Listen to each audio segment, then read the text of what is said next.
Our words for today, recompense of holiness, taken from our reading today from the book of Wisdom, chapter 2. This written most likely a couple hundred years before the birth of Jesus. Listen closely to how much it reveals about what is going to happen to Jesus. The wicked said among themselves, thinking not aright, let us beset the just one, because he is obnoxious to us. He sets himself against our doings, reproaches us for transgressions of the law, and charges us with violations of our training. He professes to have knowledge of God and styles himself a child of the Lord.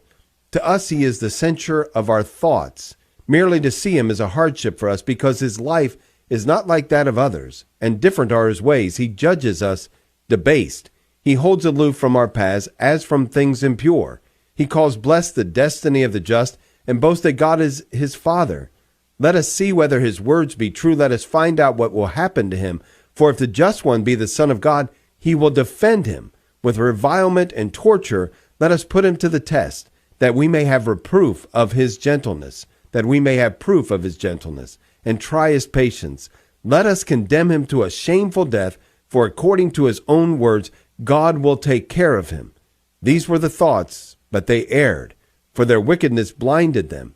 And they knew not the hidden counsels of God, neither did they count on a recompense of holiness, nor discern the innocent soul's reward. Brothers and sisters, this is not a pagan nation that the book of Wisdom is speaking to. It is speaking to the household of God. It continues to speak to the household of God. It continues to speak to each and every one of us.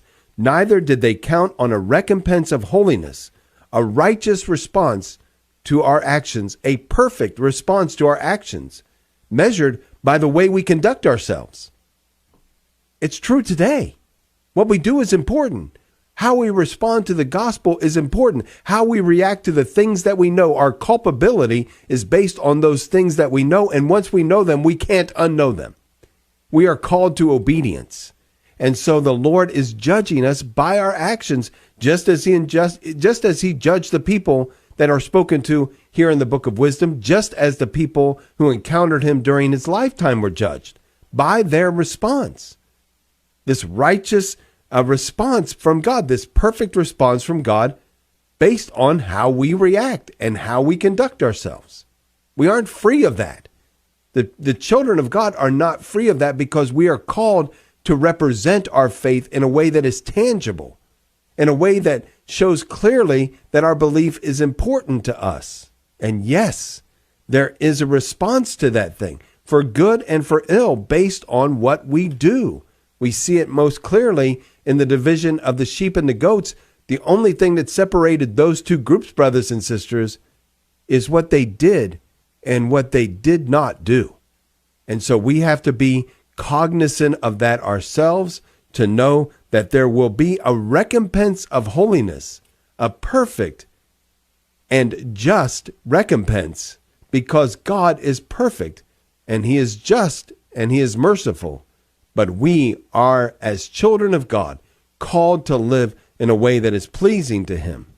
He is always willing to forgive, but he calls us to a conduct, to a way of life that we know that we must live by, because we know that he is going to hold us accountable, particularly as his children, called to proclaim the gospel of Jesus Christ in his name. He is going to hold us accountable for that thing.